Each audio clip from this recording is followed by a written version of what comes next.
आऊज़ बिल्लाहि मिनश्शैतानिर्रजीम बिस्मिल्लाहिर्रहमानिर्रहीम। शुरू अल्लाह के नाम से जो बड़ा मेहरबान और नहायत रहम वाला है। उम्मीद आप लोग खैरियत से होंगे और इस वीडियो में इंजीनियर फैसल आपसे मुखातिब है।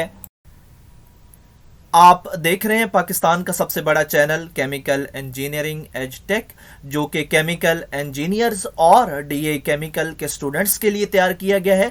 इस चैनल में केमिकल इंजीनियरिंग के मुख्तलिफ सब्जेक्ट्स जिसमें industrial chemical process, industrial stoichiometry, chemical engineering, organic chemistry, mathematics, engineering informatic topics के अलावा इंडस्ट्रियल इंटरव्यूज़ के लिए शॉर्ट क्वेश्चन आंसर के लेक्चर्स भी शामिल हैं।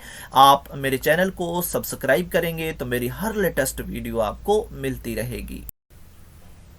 हमारी आज की वीडियो का टॉपिक है डीएई फर्स्ट ईयर की मैथमेटिक्स। एक्सरसाइज 3.1 है, क्वेश्चन नंबर 1 का पार्ट 2 है और दिए गए सवाल को हमने बाइनोमियल फार्मूला की मदद से एक्सपेंड करना है। तो इसकी एक्सपेंशन के लिए, इसके सोल्यूशन के लिए आपको बाइनोमियल फार्मूला का आइडिया होना चाहिए। तो यहाँ पे मैंने लिख भी दिया है, ये आपको याद होना चाहिए। और यहाँ पे जो पहली टर्म है वो उसकी पावर 0 है। इसी तरह फिर इसमें जो पावर्स हैं वो चेंज होती जाएंगी। ये 1 वाली पावर है, फिर 2 वाली है, फिर इसी तरह 3 और 4 वाली आप जो है वो खुद लिख सकते हैं। यहाँ पे आप सवाल में देख रहे हैं कि पावर 5 तक जा रही है, तो इसका मतलब है कि हमने यहाँ पे पावर चेंज करते करते इसको 5 तक लेके जाना है।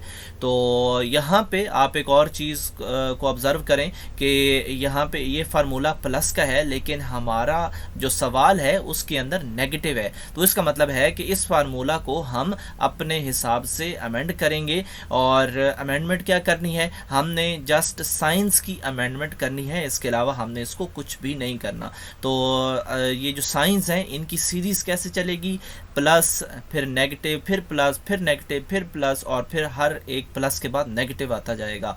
तो यहाँ पे आपने इस चीज़ को जो है वो मद्देनज़र रखना है और फिर आपने आगे चलना है।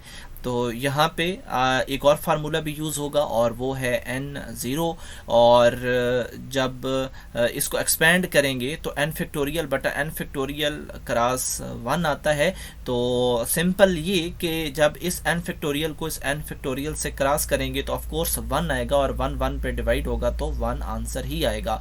तो इस तरह की जहाँ पे कंडीशन होगी, जिस तरह आप इस फार्मूले में भी देख सकते हैं कि जो फर्स्ट टर्म है यहाँ पे n0 लिखा है, तो n कोई भी हो, चाहे 10 हो, 20 हो, 50 हो, 100 हो, अगर उसके नीचे 0 है तो उसका आंसर हमेशा 1 आएगा। इसलिए यहाँ पे इस फार्मूला की मदद से ये बात बता दी गई है।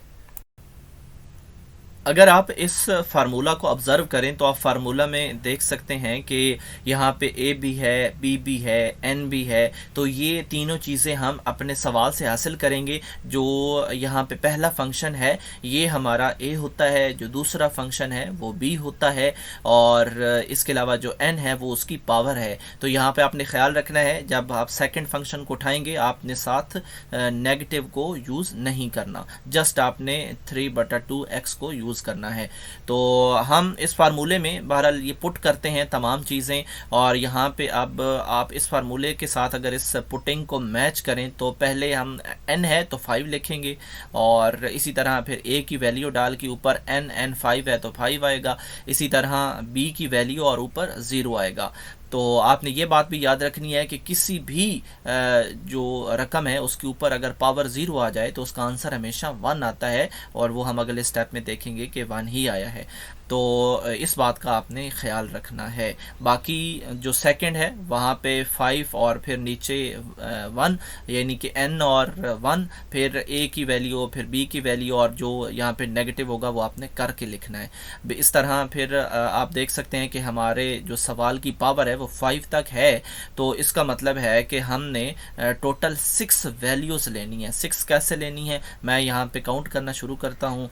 ये 0 है, ये 1 है, इसी तरह यहाँ पे 2 आएगा, यहाँ पे तो ये पावर नेगेटिव होके आई है ना, तो यहाँ पे ये जो b है यानी 3/2x, इसकी पावर आपने 2 लिखनी है, यहाँ पे मिसिंग है। तो यहाँ पे इससे अगले की पावर यहाँ पे आप देख सकते हैं कि 3 है, फिर उससे अगले की पावर 4 है, और फिर उससे अगले की पावर 5 होगी जो कि यहाँ पे मिसिंग है। तो 5 ये यानी 1 से लेके 5 और एक 0 वाली, ये हो गई टोटल 6। तो जितनी भी यहाँ पे पावर होगी इसका मतलब है कि उससे एक ज़्यादा हमने जो है वो फंक्शन यहाँ पे इस्तेमाल करने हैं। बाकी पावर्स जस्ट ए बी की वैल्यूज़ और एन की वैल्यूज़ आपने पुट करनी है, और यहाँ पे ए के ऊपर जो नेगेटिव करना है वो आपने करना है। इसके अलावा आपने इसके अंदर कुछ भी नहीं करना। तो बाकी अब हम वही फार्मूला इस्तेमाल करेंगे, ये n0 वाला, कि यहाँ पे n है और नीचे 0 है, तो इसका मतलब है कि यहाँ पे इसका आंसर 1 आएगा। तो यहाँ पे मैंने 1 लिख दिया। बाकी ये जो सेकंड है इसको हमने ऊपर वाले को भी 5 दफ़ा आपस में मल्टीप्लाई करना है, लोअर को भी करना है, तो इस तरह की वैल्यू आएगी।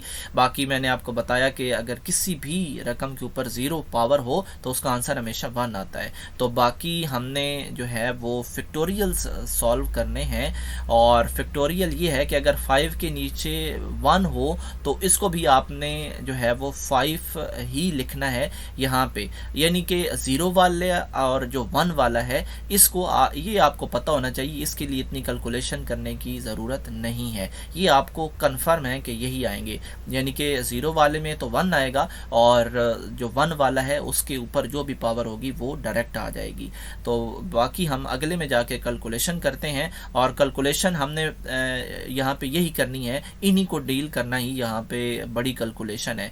तो हम 5-2 को यहाँ पे डील करेंगे, बाकी तो आपस में मल्टीप्लाई वगैरह हो जाएंगे। 5-2 को करेंगे, इसी तरह 5-3, 5-4 और फिर 5-5 अगेन जो है वो 1 नहीं आएगा क्योंकि दोनों सेम है। तो 1 वाला और सेम वाला इनका रिजल्ट हमेशा 1 नहीं आता है। बाकियों को हम देख लेते हैं 2, 3 और 4 में क्या जो है चल रहा है। तो 5-2 को अगर हम सॉल्व करेंगे तो इस तरह इसको सॉल्व करना है कि जो 5 है उसको हमने इतना पीछे लेके जाना है जितना ये लोअर डिजिट है, यानी कि अगर यहाँ पे 2 लिखा है तो हम 5 और 4 लिखेंगे। अगर इसी तरह आप देख रहे हैं कि 5 और 3 है तो इसको हम 3 दर्जे पीछे लेके जाएंगे, और अगर 4 है तो 4 दर्जे इसको पीछे लेके जाएंगे। अब इनकी एक्सपेंशन के बाद जस्ट हमने इनको जो है वो सिंप्लीफाई करना है, और सिंप्लीफिकेशन के नतीजे में यहाँ पे पहले 10 आया और फिर 4 आया और फिर 5 आया, और बाकी जो लास्ट वाला था 5 और 5 उनका हमेशा जो सेम होते हैं उनका तो 1 नहीं आता है। तो यहाँ पे इन जो 3 हैं इनका रिज़ल्ट, और बाकी जो हैं एक 0 वाला और एक 1 वाला और एक सेम वाला, इनके रिज़ल्ट्स कंफर्म होते हैं, वो आप डायरेक्ट लिख सकते हैं। बाकी इन 3 की आपने कैलकुलेशन कर ली।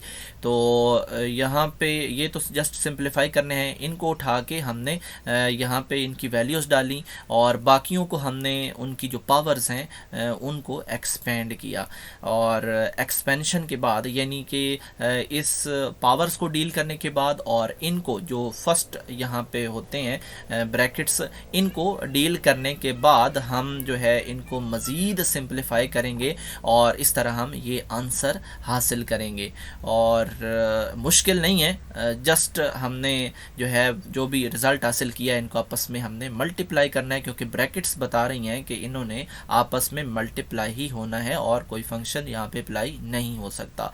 तो जो भी इक्वेशन बने वो एज इट इज़ आपने लिख देनी है, और यही हमारा आंसर होगा।